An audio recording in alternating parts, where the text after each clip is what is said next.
So we talk a lot as like a society. It seems like about the taxes and the tax loopholes that the wealthy and corporations get to use to not have to pay taxes, to avoid taxes, to get discounts on their taxes.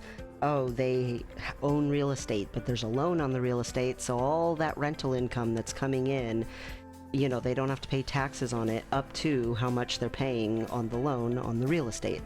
The corporation gets to make tax write-offs for all the things that it buys during the year that are for the business, and you get to use those and have fun with those without having to pay any taxes on the purchase. Like, there's tons and tons of loopholes, and the system itself is pretty lenient toward high-end wealth and corporations.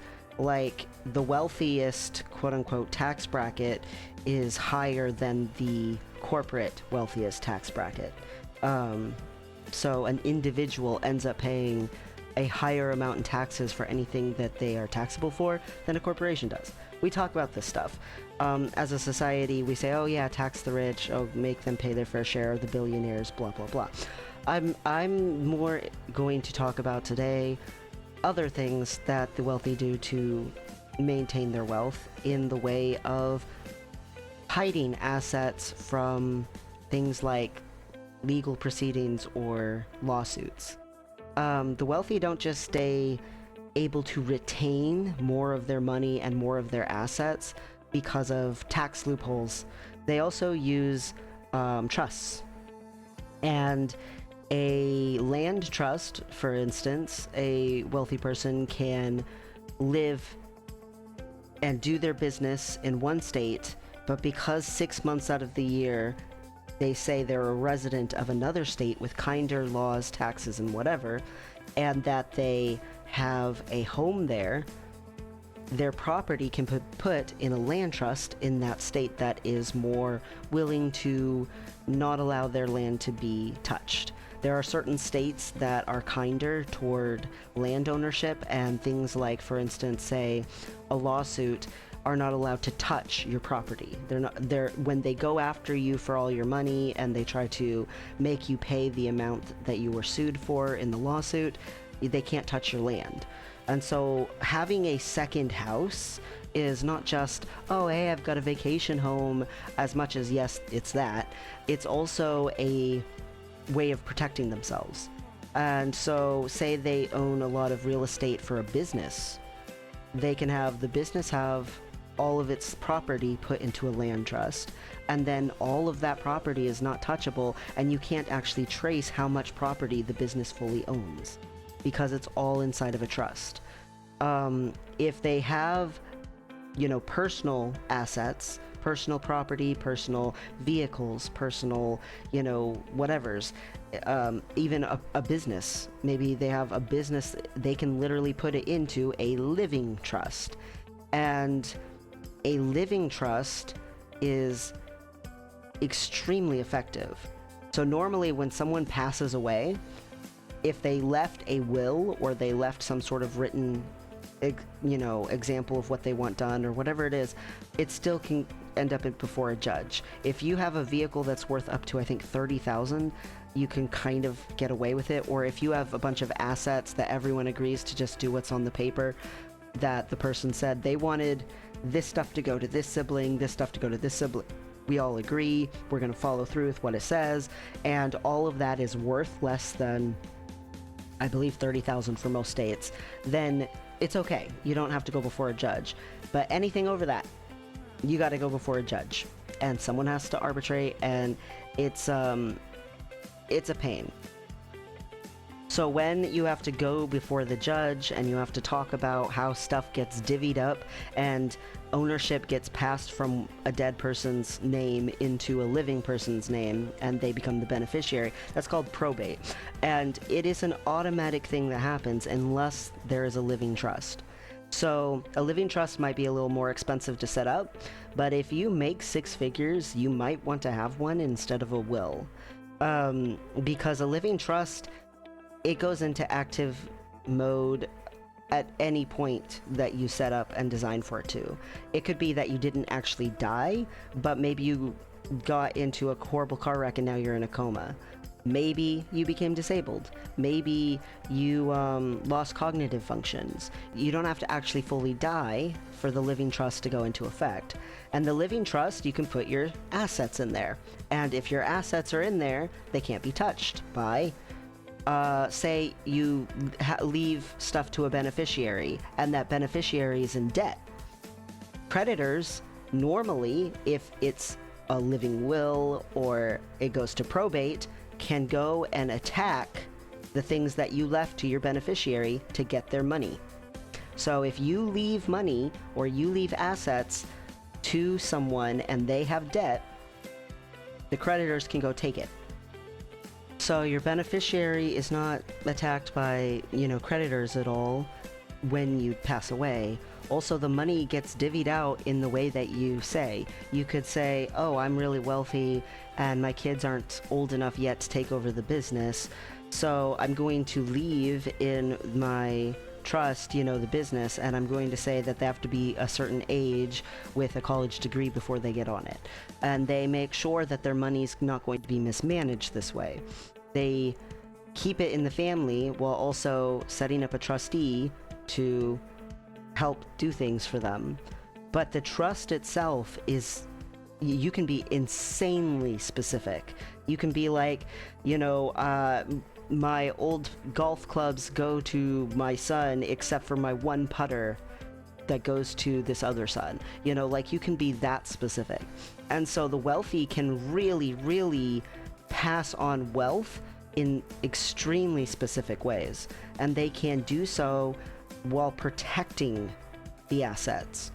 For instance, say you've got a retirement account or a Roth IRA or whatever. You don't want to put that in the living trust. You want to make the living trust the beneficiary.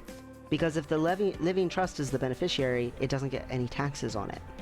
And you can give up to a certain amount a year as a beneficiary amount to someone without them being taxed for it. There's also a certain amount of holdings that the trust can have without there being tax looking at it in most states, which is just part of why the whole great wealth transfer, 40% of it's not going to leave the top 10% of wage earners, because they can just put stuff in living trusts and it doesn't go anywhere. It stays with the wealthy. It does not transfer to anyone who's poorer. And the benefits of this are just astronomical. Not only do they get the benefits of the kinder laws in that state or regulations in that state versus another state as far as, proprietorship, land ownership, businesses, all of that stuff. Their assets are all treated with less taxing, less regulation, but also they get the benefit of being able to put up a living trust because since they have established residency in more than one state, it's easy to do this. You see a lot of wealthy people living in places like Las Vegas. Nevada has very kind laws. Texas has pretty kind laws. Wyoming has pretty kind laws. You see certain places be really popular for people to visit. And the wealthy come there.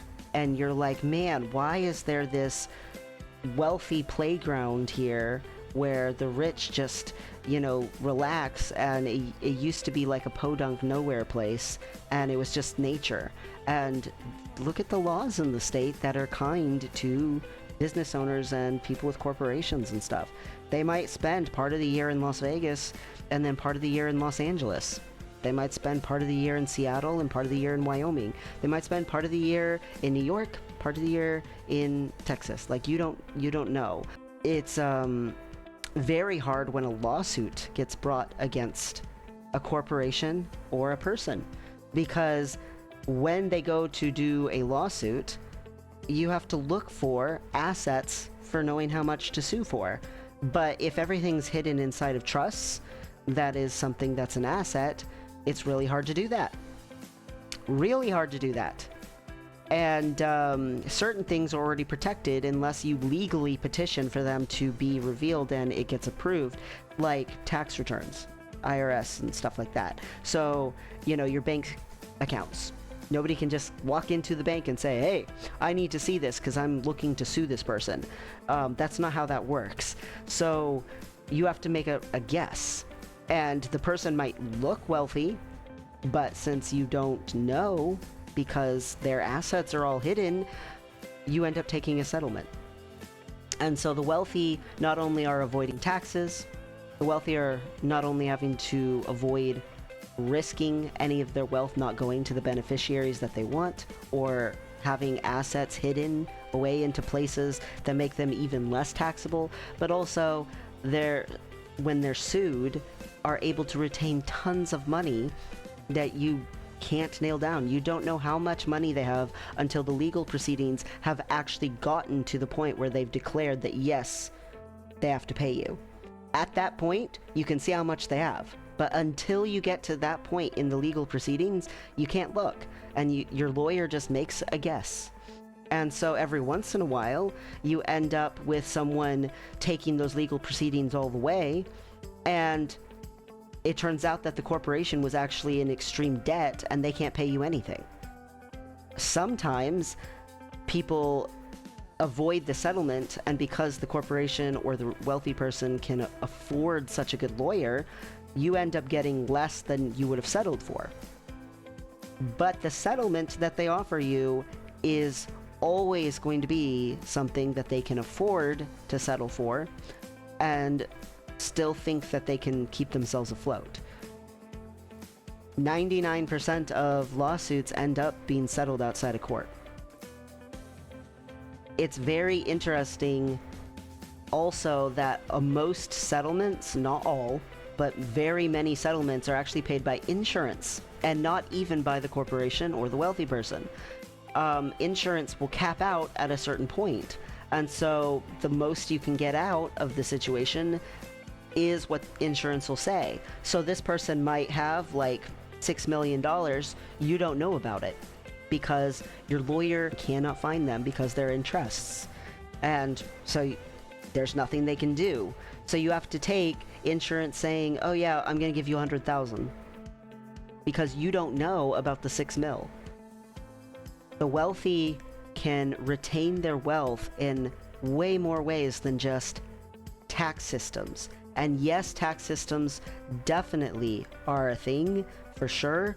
The tax systems for inheriting money and inheriting, assets has changed so dramatically, even in the last 20 years, in favor of wealth.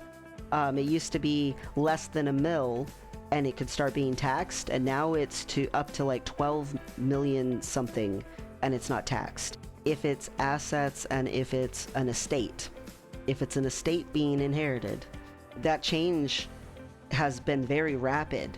And yet, we talk just about only the taxing, and there are other things that can be done. So I'm saying maybe you're wealthier than the poorest of the poor, but you are not the wealthiest of the wealthiest. Don't just have a will, have a living trust. If the richest corporations and the richest people can do it, so can you. It's a few $1,000s to set up a living trust, and it takes some hours of time. But it's way more effective. When you pass away, everything will already be set up and arranged, and everybody will get what they're going to get, and they don't have to go to court about it. They don't have to deal with any of that. Most living trusts have a statement in them that anyone who tries to contest the trust automatically gets nothing. Yeah, so, you see a lot of trust fund babies and stuff like that. Set up a living trust. Maybe your kids won't be a trust fund baby where their entire life is paid for them and they don't have to do anything. But maybe your kids can, each get enough that they can all have a paid for college degree. Maybe your kids could get enough out of it that they're really able to get their foot through the door into prosperity. Setting up a living trust if you can afford to, is better than a living will. But, again, it is a little more expensive. But, if the wealthy are doing it, if they're getting away with it, why can't you? If you can afford to. Most of the time, I'm talking more to people who are poorer on this channel and trying to help them get further in life, because I feel like that's an important thing. Helping wealthy people get more wealthy just does not interest me. I want to help bring the bottom up to be closer to the top. I want there to be less of a gap between the bottom and the top for lifestyle and comfort level and happiness and prosperity, money. I want there to be less of a gap between the richest and the poorest in this country, even in the world. And so normally I'm talking to people more at the bottom. And if you can afford a living trust, you're not at the bottom. But still, you don't have to be at the top. Get one. Take advantage. The system is broken, and functioning within that system doesn't make you a bad person.